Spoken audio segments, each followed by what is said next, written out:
السلام علیکم ورحمۃ اللہ وبرکاتہ۔ بسم اللہ الرحمن الرحیم۔ الصلاۃ والسلام علیک یا رسول اللہ وعلی آلک واصحابک یا حبیب اللہ۔ ناظرین محترم، آج کا معاشرہ شادی کے حوالے سے جن بے راہ رویوں کا شکار ہے اور جن برائیوں میں مبتلا ہے، یہ بات کسی پر مخفی نہیں ہے،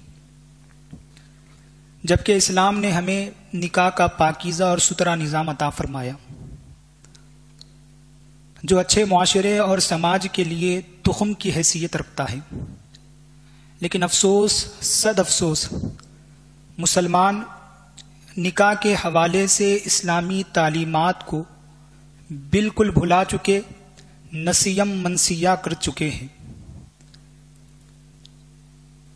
اور خود ساختہ غیر شرعی رسومات، خرافات اور بدعات کو اپنے لیے ترائے امتیاز سمجھنے لگ گئے ہیں،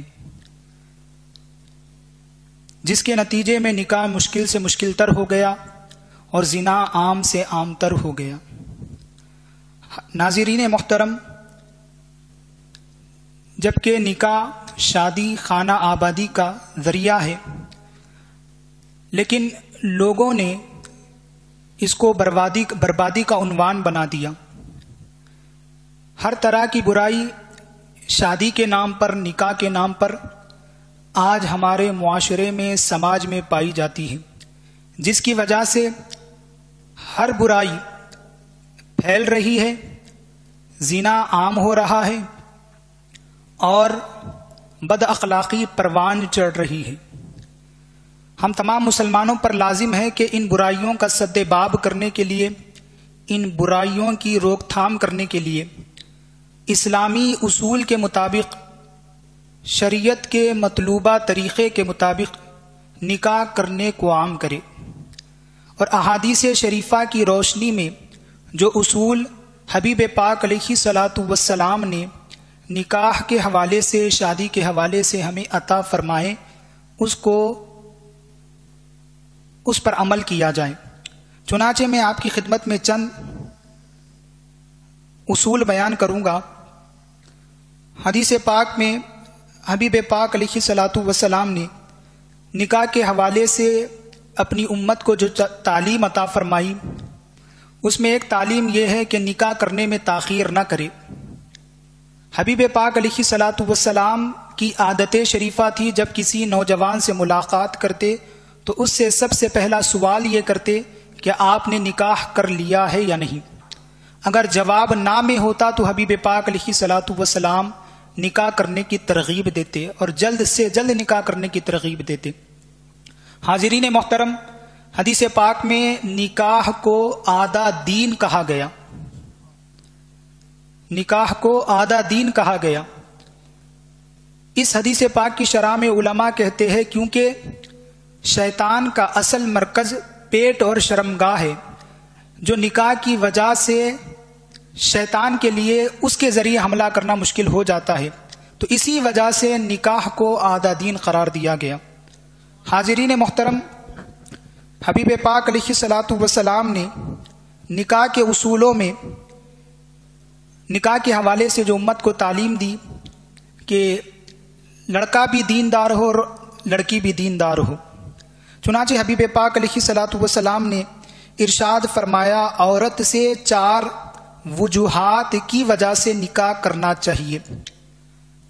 4 وجوہات کی وجہ سے نکاح کیا جاتا ہے۔ اس میں سے پہلی وجہ مال، دوسری وجہ خاندان، اور تیسرا ہے حسن، اور آگے حبیب پاک علیہ السلام نے فرمایا دین بھی، لیکن سرکار نے فرمایا تم دین کو اختیار کرو، دین کو ترجیح دو۔ اگر لڑکی دیندار ہے تو اس سے نکاح کو اختیار کرو۔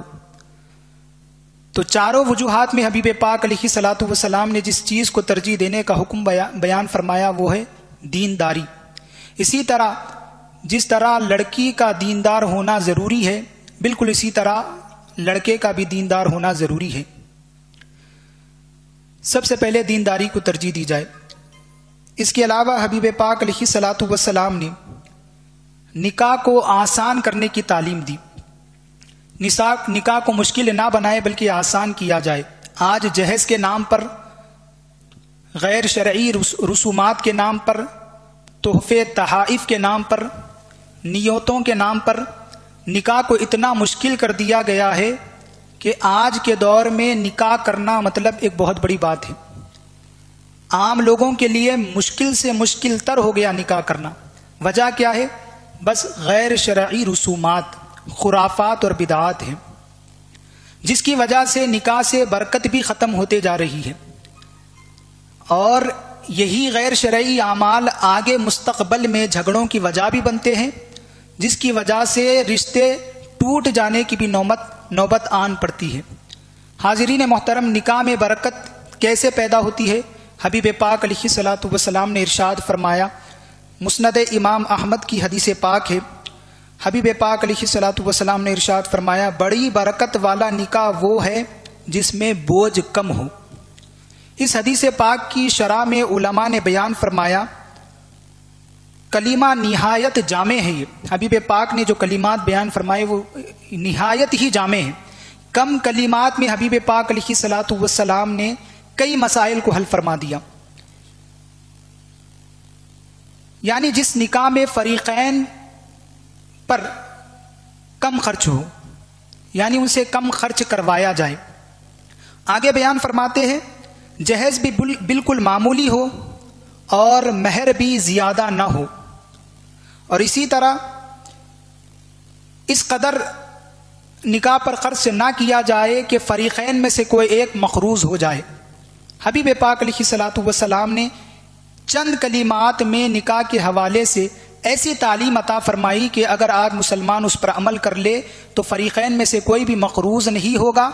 ایسا جب نکاح کیا جائے گا جیسے سرکار نے تعلیم دی ہے تو پھر نکاح میں برکتیں بھی ہوں گی، پھر نسلوں میں بھی برکتیں ہوں گی، رشتوں میں بھی برکتیں ہوں گی، محبتیں ہوں گی، الفتیں ہوں گی. اللہ تبارک و تعالی ہم تمام کو حبیب پاک صاحب لولاک صلی اللہ تعالی علیہ وآلہ وصحبہ وسلم کی تعلیمات پر عمل کرنے کی توفیق عطا فرمائے. وما علینا الا البلاغ المبین. والسلام علیکم ورحمۃ اللہ.